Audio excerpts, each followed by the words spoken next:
Hi ಎಲ್ಲರಿಗೂ, ನಾನು ನಿಮ್ಮ ಯೂಟ್ಯೂಬರ್ ಗ್ಯಾಲಕ್ಸಿ. ನನ್ನ ಹೊಸ ಚಾನಲ್ನ ಎಲ್ಲರೂ ಸಬ್ಸ್ಕ್ರೈಬ್ ಮಾಡಿ, ಶೇರ್ ಮಾಡಿ ಆ್ಯಂಡ್ ವಿಡಿಯೋ ಇಷ್ಟ ಆದರೆ ಲೈಕ್ ಮಾಡಿ. ಆ್ಯಂಡ್ ನಾನು ಇವತ್ತು ಹೇಳ್ತಾ ಇರೋದು ಡಿಟೆಕ್ಟಿವ್ ಮಾಹುಲ್ ಬಗ್ಗೆ. ಈ ವಿಡಿಯೋನ ಕಂಪ್ಲೀಟಾಗಿ ನೋಡಿ, ಅದರಲ್ಲಿ ಕ್ರಿಮಿನಲ್ ಯಾರು ಅಂತ ನೀವು. ಒಂದೂರಲ್ಲಿ ಕಿಮ್ಸ್ ಎಂಬಾತನ ಫ್ಯಾಮಿಲಿ ಆಟ ಆಡೋಕೆ ಅಂತ ಸಮುದ್ರಕ್ಕೆ ಹೋಗಿರ್ತಾರೆ. ಅಲ್ಲಿ ಅವರು ಚೆಂಡಿನ ಆಟನ ಆಡ್ತಿರ್ತಾರೆ. ಅವ್ರ ಚೆಂಡು ಮರಗಳ ಪೊದೆಯಲ್ಲಿ ಕಳೆದು ಹೋಗುತ್ತೆ. ಅದನ್ನು ತರೋಕೆ ಅಂತ ಕಿಮ್ಸ್ನ ಸಣ್ಣ ಮಗ ಹೋಗ್ತಾನೆ. ಅವನು ಎಷ್ಟು ಹುಡುಕಿದ್ರೂ ಅಲ್ಲಿ ಚೆಂಡೆ ಸಿಗ್ತಿರೋದಿಲ್ಲ.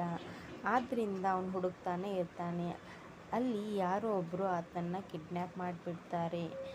ಕಿಮ್ಸ್ನ ಸಣ್ಣ ಮಗ ಇನ್ನೂ ಬರದೇ ಇರೋದನ್ನು ನೋಡಿ ಆತನ ಫ್ಯಾಮಿಲಿ ಮತ್ತು ಅವನನ್ನು ಹುಡುಕೋಕೆ ಸ್ಟಾರ್ಟ್ ಮಾಡ್ತಾರೆ. ಆಗ ಅಲ್ಲೇ ಇದ್ದಂತಹ ಮಾಹುಲ್ ಇದನ್ನೆಲ್ಲ ವೀಕ್ಷಿಸ್ತಿರ್ತಾನೆ. ಮತ್ತು ಅವ್ರ ಹತ್ರ ಅದರ ಬಗ್ಗೆ ವಿಚಾರಿಸಿದಾಗ ಅವರು ಆತ ಕಿಡ್ನ್ಯಾಪ್ ಆಗಿರೋದನ್ನು ತಿಳಿಸ್ತಾರೆ. ಮಾಹುಲ್ ಕೂಡ ಆ ಹುಡುಗನನ್ನು ಹುಡುಕೋಕೆ ಪ್ರಯತ್ನಿಸ್ತಾನೆ. ಆಗ ಆತ ಅಲ್ಲೇ ಇದ್ದ ಒಬ್ಬ ವ್ಯಕ್ತಿಯನ್ನು ವಿಚಾರಿಸಿದಾಗ ಅವನು ಆ ಹುಡುಗ ಈಗ ತಾನೇ ಬೀಚ್ ಹತ್ರ ಹೋಗಿದ್ದನ್ನು ನೋಡಿದೆ ಅಂತ ಹೇಳ್ತಾನೆ. ಮತ್ತು ಮಾಹುಲ್ ಅಲ್ಲೇ ಇದ್ದ ಇನ್ನೊಬ್ಬ ವ್ಯಕ್ತಿಯನ್ನು ವಿಚಾರಿಸ್ತಾನೆ. ಅವನು ಕೂಡ ಆ ಹುಡುಗ ಬೆಳಿಗ್ಗೆಯಿಂದ ಇಲ್ಲೇ ಇದ್ದ ಅಂತ ಹೇಳ್ತಾನೆ. ಅಷ್ಟೇ, ಮತ್ತಿನ್ನೇನು ನನಗೆ ಗೊತ್ತಿಲ್ಲ ಅಂತ ಹೇಳ್ತಾನೆ.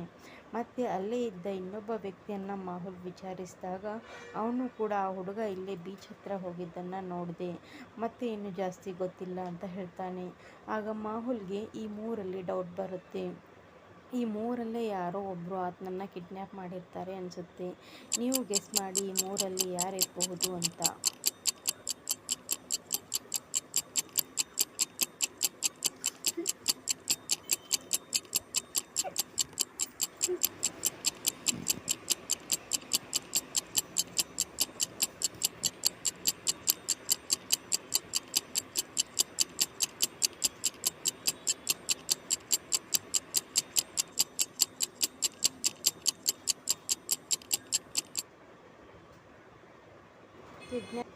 ಆ ಕಿಡ್ನ್ಯಾಪರ್ ಬೇರೆ ಯಾರು ಅಲ್ಲ, ಕ್ಯಾಪ್ ಹಾಕಿರೋ ವ್ಯಕ್ತಿ. ಯಾಕಂದರೆ ಆ ಹುಡುಗ ಹಾಕಿರ್ತಕ್ಕಂತಹ ಕ್ಯಾಪ್ನೇ ಈ ಕಿಡ್ನ್ಯಾಪರ್ ಕೂಡ ಹಾಕಿರ್ತಾನೆ.